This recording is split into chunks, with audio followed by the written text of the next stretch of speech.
Colonel McGregor joins us now. Colonel, always a pleasure. Thank you for joining us. What is your latest view from open sources and from your own sources about the cause of the explosion in the dam and in eastern Ukraine about 10 days ago, and who suffered more because of it, the Russians or the Ukrainians? Well, the consensus appears to be that the Ukrainians did it. And I'm told that it actually was approved, if you will, for demolition by Victoria Nuland, which is kind of interesting. I don't know. And again, you have the intelligence officers. I think they've probably said something similar. Yes, but as far as who benefits, well, the Ukrainians certainly did not benefit from this at all. But I think it probably assisted the Russians because it created a situation where they had less to defend, obviously, and their left flank was effectively invulnerable to amphibious assault, even though I think that probably would have resulted in still more Ukrainian casualties. Would something of this magnitude, I guess, if Victoria Nuland was involved, I was going to ask you if Washington approved. That answers that question. If she was involved, Washington would approve of something like this. Does she, who is not a military person, get in, as far as you know, get involved in the minutiae of military strategy? I have no way of knowing that, Judge. I'm just telling you what I was told by the sources that I trust.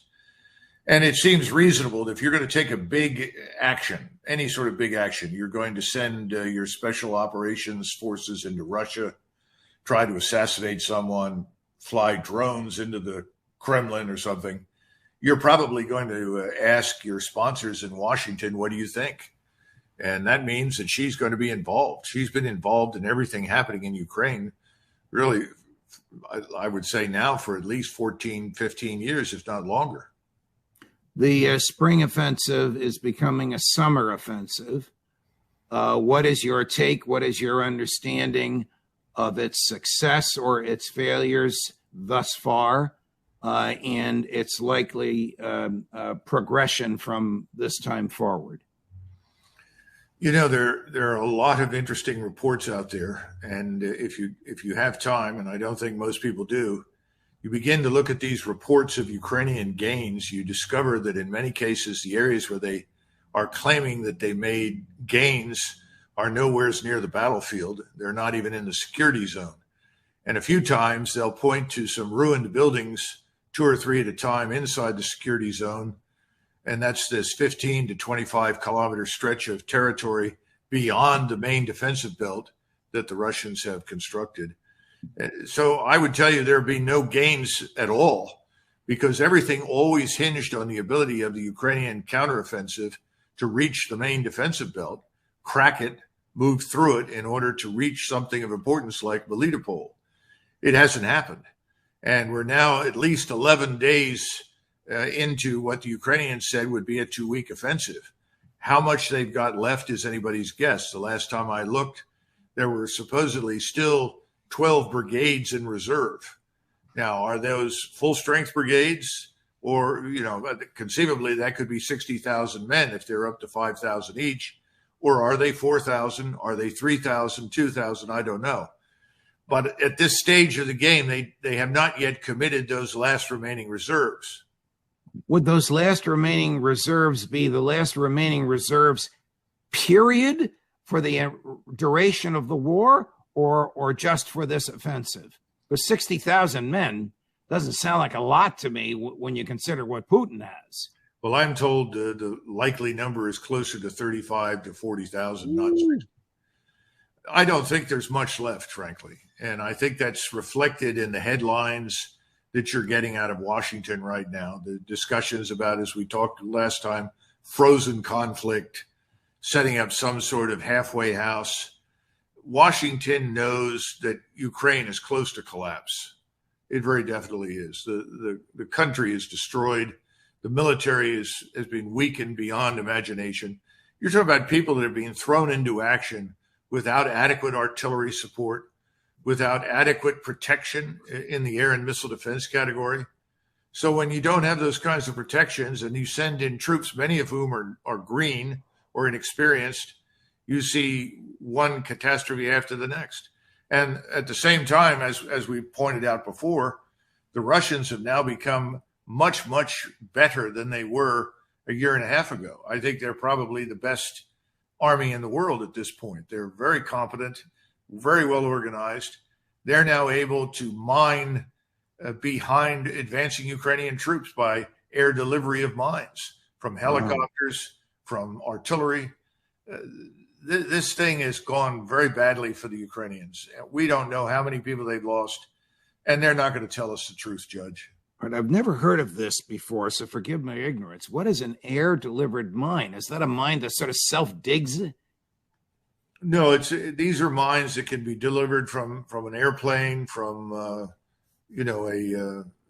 helicopter. I think the Russians like to use helicopters at low altitude flying. And of course, you could also deliver them from artillery. We have artillery delivered mines. However, these mines are self-actuating. In other words, they hit the ground in a certain pattern, which is designed in advance. Then they activate. Now, that means that you can see them, but that doesn't make much difference if they're all around you. Right. What difference does it make? You still have to go through the mines. And breaching, I actually ran over a mine in my M1A1 tank in 1991, and it rocked the 70-ton tank. Fortunately for me, it was a Chinese box mine, and the blast was not as intended, and that was because it had a tilt rod on it. It had been in the desert so long, the sands had shifted, so the blast was up but away from the tank, so it blew off most of my right track. But the point is that, when you've got tens of thousands of these, and they're potentially 1 million plus mines in front of these defenses, once you're in it, then you discover there's no way out of it. You try to turn around and get out of it, and you run into mines behind you that weren't there when you started. This is catastrophic.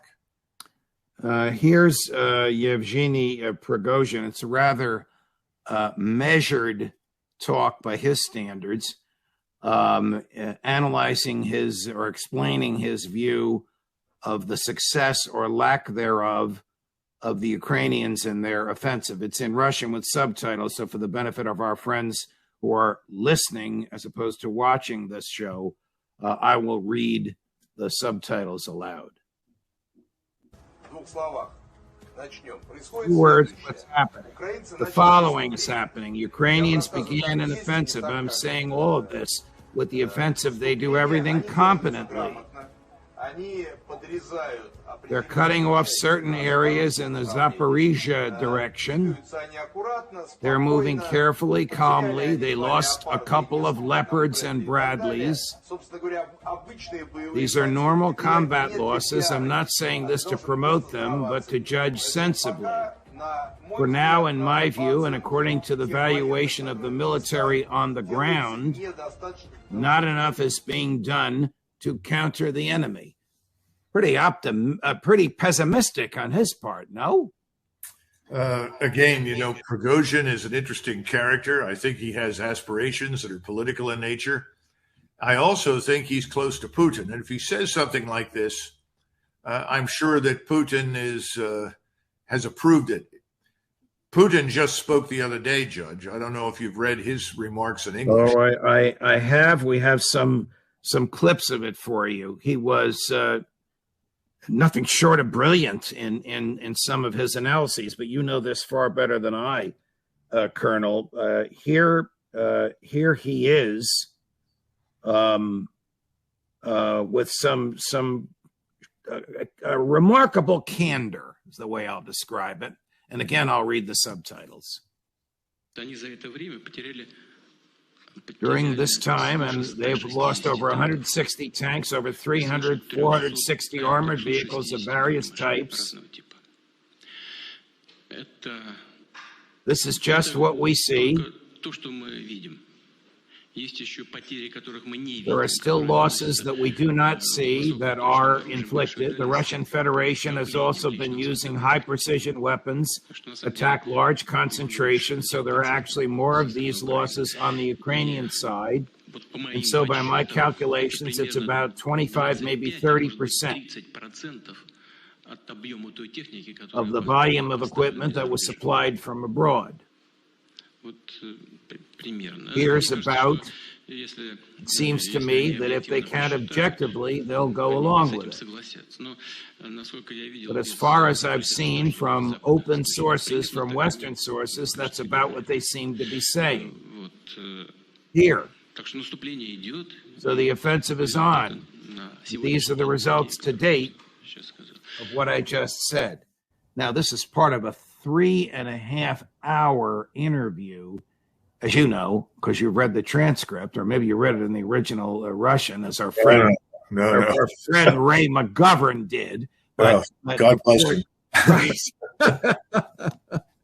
Ray sent me a tape of him getting arrested in the Senate the other day. It was quite a hoot. We'll talk about that some other time. But be that as it may, I thought President Putin was remarkable. I can't imagine Joe Biden sitting down with America's leading journalist for 3.5 hours. But be that as it may, what did you think about what he said on that clip? I think he gave you an accurate picture, because that's largely what we're hearing. If anything, he understated the damage. And that's probably a good thing for him to do as the president of Russia. The point he's trying to make is it's not over. And everything that he says subsequent to his discussion of the battle damage, which is being serious, revolves around how much more of this do we have to destroy. Then we need to take stock of what we've destroyed. And based on that, we'll then consider what we want to do next. I mean, it's very obvious to me that from the beginning, he's always wanted to spare his troops unnecessary casualties. He's also been interested in avoiding unnecessary collateral damage. And he would like to have a settlement without pushing this to the very nth degree, if you will.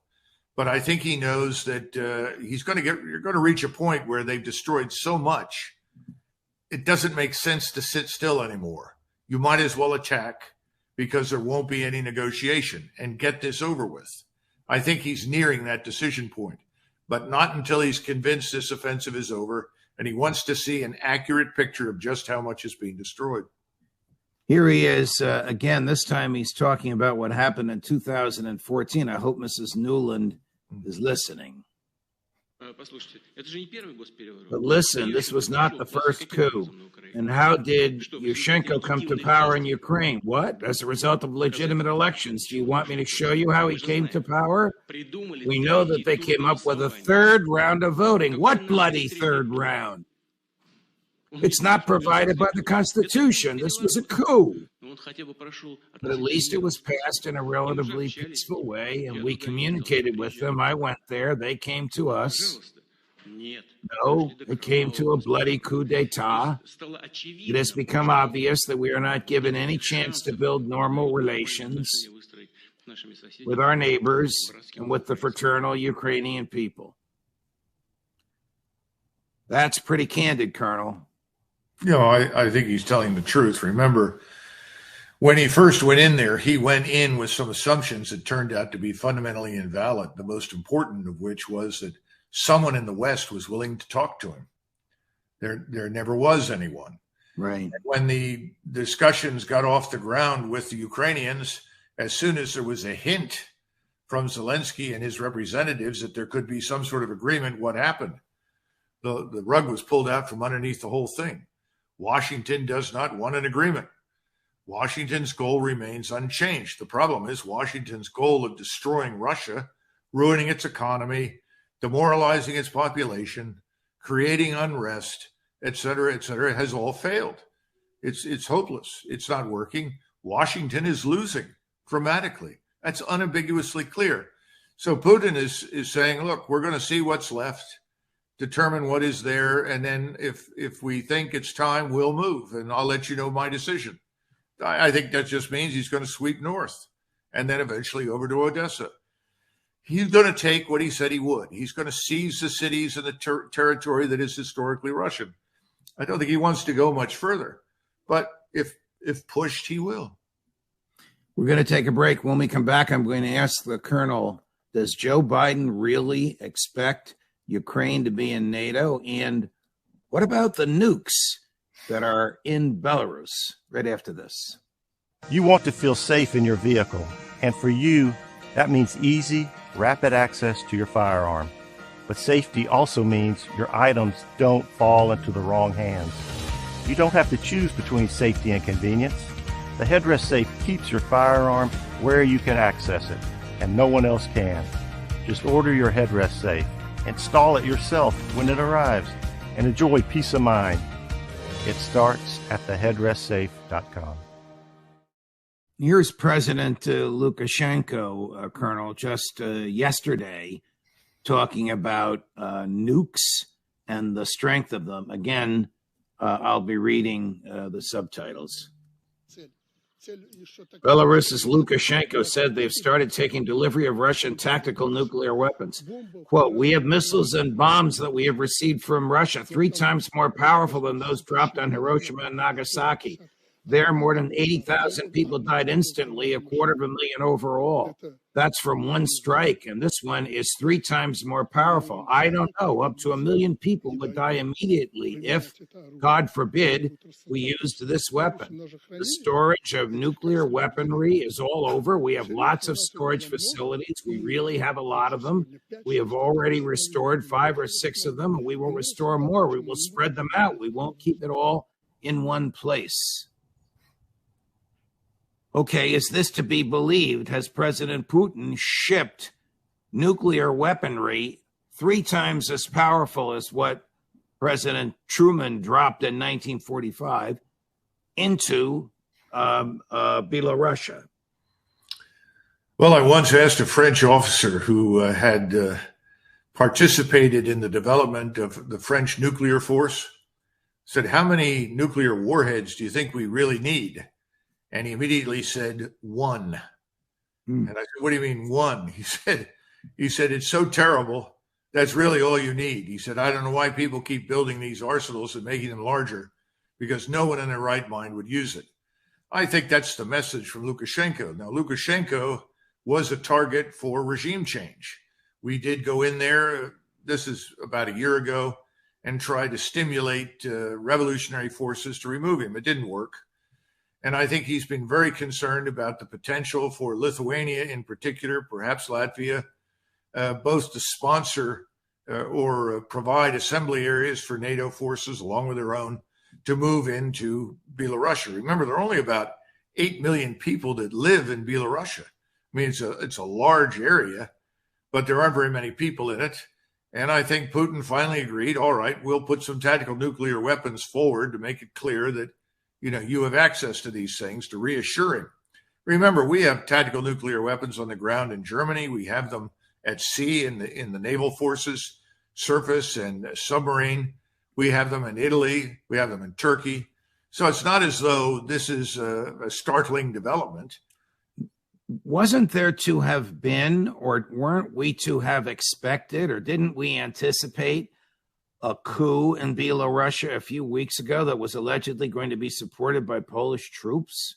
Well, I don't know if there was one expected a few weeks ago. We've been working on it off and on. This is this National Endowment for Democracy and our intelligence services. It's all failed. There's no chance of that succeeding in Belarus. I think they got their eye on Serbia at this point. But the bottom line is that this is unfortunate, but it was inevitable given our demonstrated intentions. Now, the good news is that Putin is not talking about using them, and I don't see any evidence that he would unless we attacked him with nuclear weapons. That's pretty clear. Is it realistic what he said, that they have a weapon 3 times more powerful than Nagasaki or Hiroshima? Well, again, it's the quality of the warhead. It's eminently possible. I don't know the tonnage. Normally, a low-yield nuclear warhead is below 5 kilotons. That's still an enormous detonation. I mentioned the Poles. Do you detect any loss of enthusiasm from Polish leadership, which a few months ago was talking about introducing troops on the ground in Ukraine? Yeah, well, quite recently, the Polish president told everyone, the Ukrainians are losing hundreds of men every day. The Russian steamroller is crushing Ukraine. Now, he's never said anything like that previously. The one Pole who has spoken about that honestly in the past is the Polish chief of staff, the 4-star. And he was the one that pointed out, don't believe this nonsense that the Russians are not competent. The Russian soldiers are excellent. They're well trained. And Ukraine is not winning.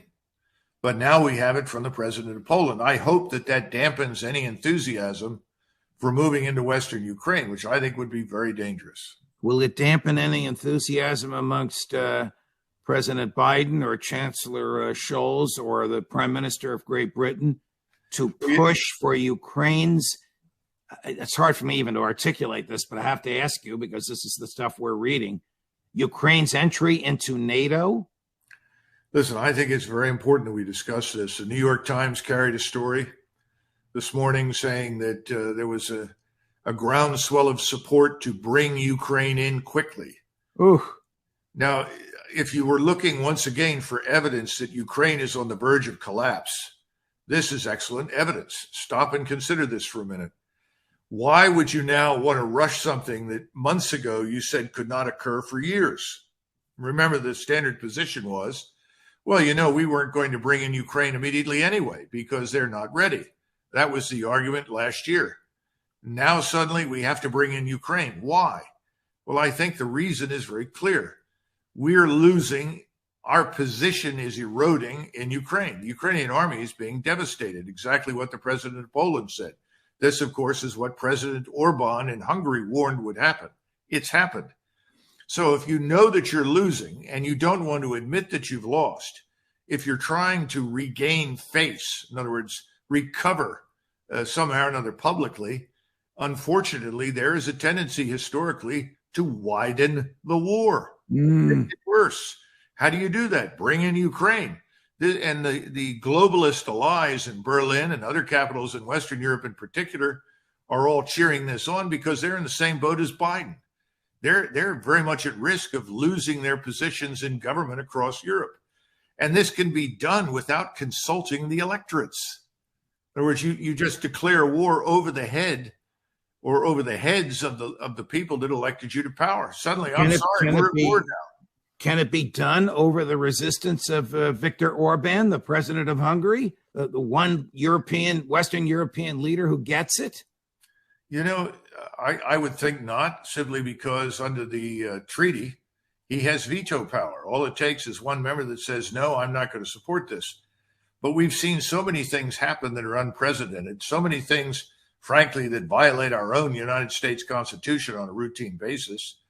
I mean, we've also see a lot of evidence now, it's been published, that they want to recall pilots, experienced pilots from the Air Force and the Navy to come back in and fly. They're offering them bonuses. But as part of this, they've also been told there's a private firm that may be willing to hire you to fly for Ukraine. In other words, we're talking something like the Flying Tigers emerging for Ukraine. I mean, this is lunacy. This will bring us into war with Russia as well. This is not 1936. This is also unconstitutional. Only the Congress can do this, but that's never stopped this president or his predecessors in the past. Last question for you. Do you think that Putin will stop the military activity once Odessa is seized and sort of take stock with, well, here we are. Do you really want us to go forward anymore? I think he's predisposed to do that because from the very beginning, everything he's done has been very deliberate and very measured.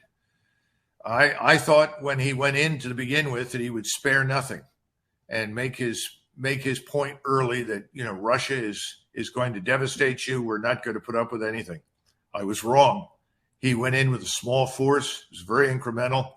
And he persisted with this negotiate and fight business until it became clear there was no hope for it. But I still think that what he wants to do is avoid a collision with NATO. That's why he has troops in Belarus. That's not just these tactical nuclear weapons, but he has forces there. He has air defense forces there. He has artillery forces there, so that people in NATO know if you move into Western Poland, you will be at risk of attack from the north, from Belarus. It's also a guarantee that if he crosses the river, and I think he will eventually, and take Odessa, there's a force up in Belarus that will attack into the rear of any NATO force that tries to rush in and prevent Odessa from falling into his hands. Remember, Odessa is not very far from Romania. We have forces in Romania, and now we seem to have persuaded the government of Moldova to let us move through the country. That is NATO forces at will. So, he's got to look at all of these possibilities. And remember, he's also, the last time we talked about Prigozhin, who mentioned the need for national mobilization. Right. In the speech that he gave, he pointed to the acquisition of new troops. If his numbers are right, and I think they probably are, they're at about 700 to 750,000 committed to the West. In other words, to Ukraine for potential use there. But if he is pushed and we will not negotiate any sort of settlement, then he will have to go larger. He will have to have a larger force. He'll have to commit to a longer campaign. He's got enough ammunition, I'm told right now, for 2 years. So that's a lot of time. But I think he would probably add more to the force, and then he would go all the way to the Polish border, which is the exact opposite of what we said we wanted to happen when this began. Right. How much longer do you think the military activity will go on before the Ukrainians realize this can't go on anymore? I think the Ukrainians are already there. Morale is in the gutter. And I think they're running out of people that they can willfully commit. One wonders why no one yet in these capitals in the Western world and in Washington have not been brought up on charges of murder. Because if you look at the losses that are being taken today in Ukraine, it's inconceivable to me. I mean, from the moment that you cross the start line that you have no chance of success. Right. Now, there's a certain amount of bravery here and courage. I believe that. But I also know there are a lot of people being forced to do this. But the whole thing is just murder at this stage. The Ukrainians are going to push the Russians out of Ukraine where they are. It's not going to happen. But we refuse to accept that because, again, as we started this discussion, Washington doesn't want to admit it's failed. It doesn't want to admit it was wrong. Absolutely not. And the danger is, if nothing else works, you widen the war. And that's what we have to look for now from Washington. Colonel, a great conversation with you. Thank you so much for joining us. Sure. If you like what you saw, like